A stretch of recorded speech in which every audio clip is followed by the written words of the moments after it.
प्रिय विद्यार्थियों, आप सभी जानते हैं कि अर्थशास्त्र विषय के संस्थापक एडम स्मिथ थे। एडम स्मिथ ने अर्थशास्त्र विषय के विभिन्न आयामों का गहराई से अध्ययन एवं विश्लेषण किया था। आज मैं आपको एडम स्मिथ द्वारा प्रतिपादित विभिन्न आर्थिक विचारों के बारे में समझाऊंगी। ये तालिका एडम स्मिथ के आर्थिक विचारों से संबंधित है। उनके आर्थिक विचार कई वर्गों में वर्गीकृत हैं। वितरण संबंधी आर्थिक विचार, मौद्रिक विचार, उत्पादन संबंधी आर्थिक विचार, राजस्व संबंधी विचार और अन्य विचार। हम एक एक करके आर्थिक विचारों को बताएंगे। पहला, वितरण संबंधी आर्थिक विचार। एडम स्मिथ पहले ऐसे अर्थशास्त्री थे जिन्होंने राष्ट्रीय आय के वितरण के बारे में अपने विचार व्यवस्थित रूप से प्रस्तुत किए थे। उनका पहला विचार वितरण संबंधी है लगान के बारे में। उन्होंने बताया कि भूमि को मिलने वाला प्रतिफल लगान होता है। लगान मूल्य में शामिल नहीं होता। यह एक प्रकार का आधिक्य होता है जो कि भूमि की उर्वरा क्षमता पर निर्भर करता है।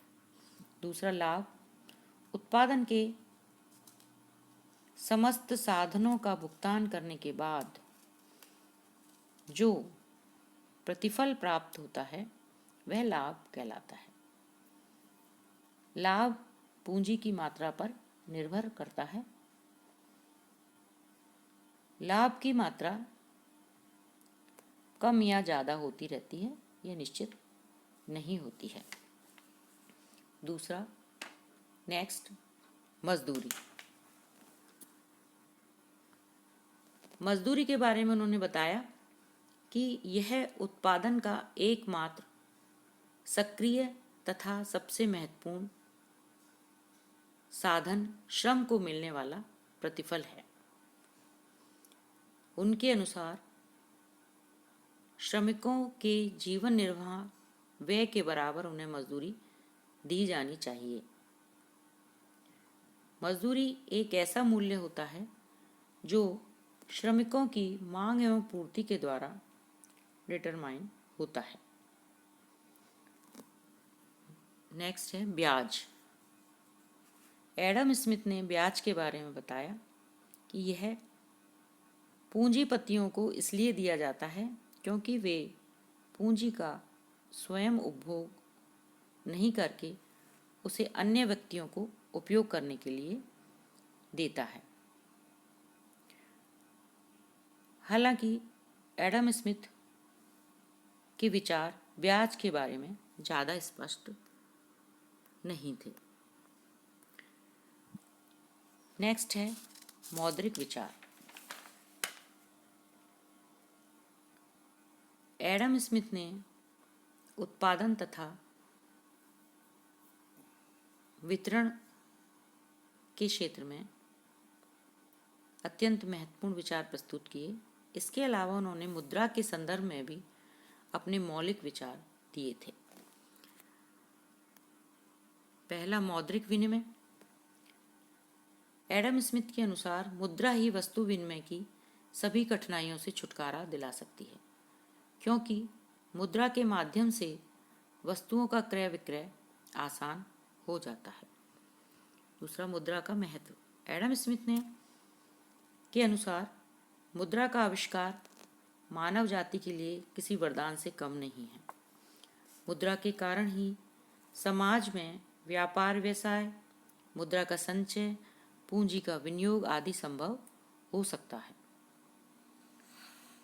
मुद्रा अत्यंत महत्वपूर्ण होती है,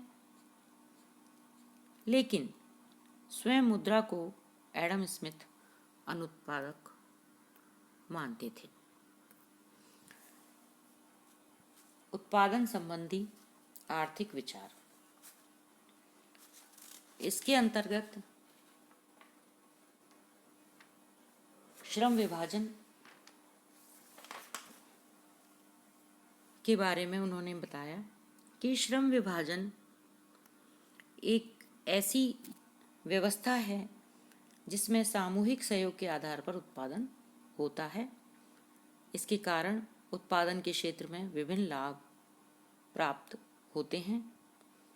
श्रम विभाजन की प्रक्रिया बाजार के आकार पर निर्भर करती है। दूसरा, पूंजी का विनियोग। एडम स्मिथ ने पूंजी के विनियोग के बारे में बताया कि कृषि कार्य के लिए पूंजी का विनियोग किया जाना चाहिए, क्योंकि कृषि के क्षेत्र में पूंजी जितना प्रतिफल देती है उतना किसी भी क्षेत्र में नहीं देती है।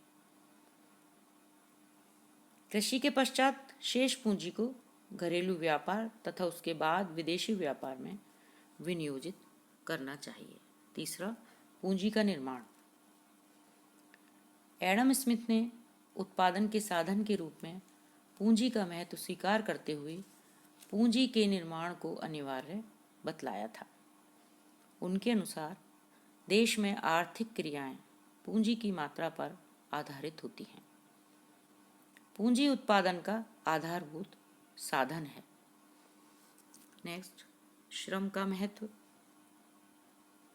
एडम स्मिथ ने उत्पादन के समस्त साधनों में श्रम को सबसे ज़्यादा महत्वपूर्ण माना, क्योंकि श्रम से राष्ट्र की उन्नति संभव हो सकती है और श्रम ही धन का मुख्य स्रोत होता है।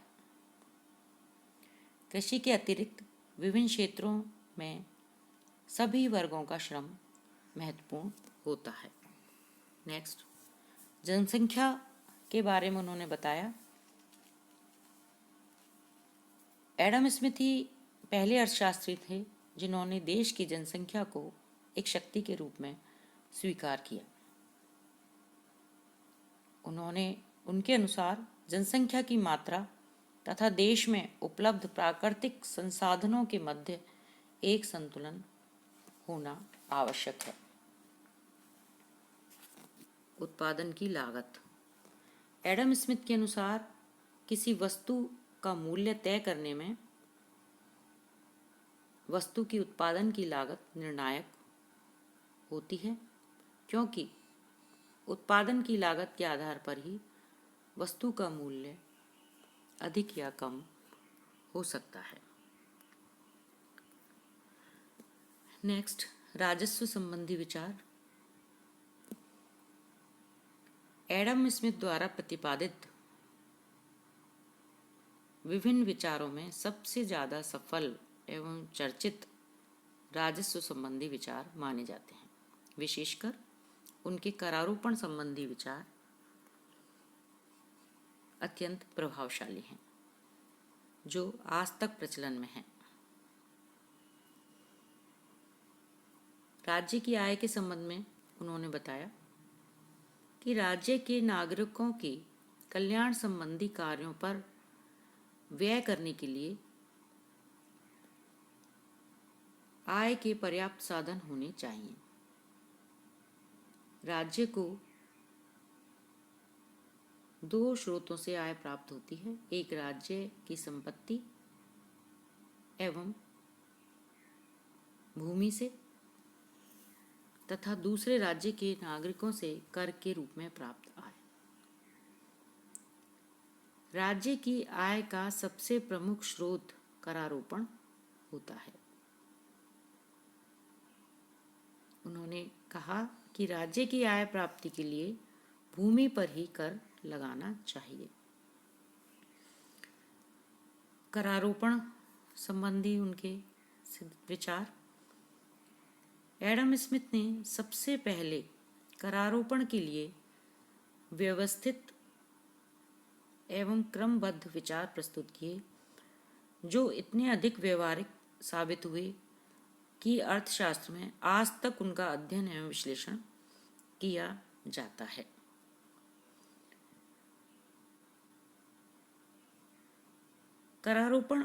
उन्होंने बताया कि करारोपण आर्थिक समानता के आधार पर होता है। कर की दर निश्चित होनी चाहिए। इसमें बार बार परिवर्तन होने पर राज्य के प्रति नागरिकों में अविश्वास की भावना उत्पन्न हो जाती है। करारोपण की संपूर्ण प्रक्रिया सुविधाजनक होनी चाहिए, अन्यथा लोग कर चुकाने से बचने लगेंगे। तो नागरिकों की सुविधा को ध्यान में रखकर ही कर संग्रहित करना चाहिए। उन्होंने कहा कि कर प्रणाली ऐसी होनी चाहिए कि कर राजस्व के संग्रहण की लागत कम से कम हो, जिससे कि न्यूनतम लागत पर अधिकतम कर संग्रहण किया जा सके। इस प्रकार एडम स्मिथ के विचार विविध आयाम वाले माने जाते हैं, क्योंकि उन्होंने अर्थशास्त्र विषय के अलग अलग आयामों का अध्ययन एवं विश्लेषण किया था।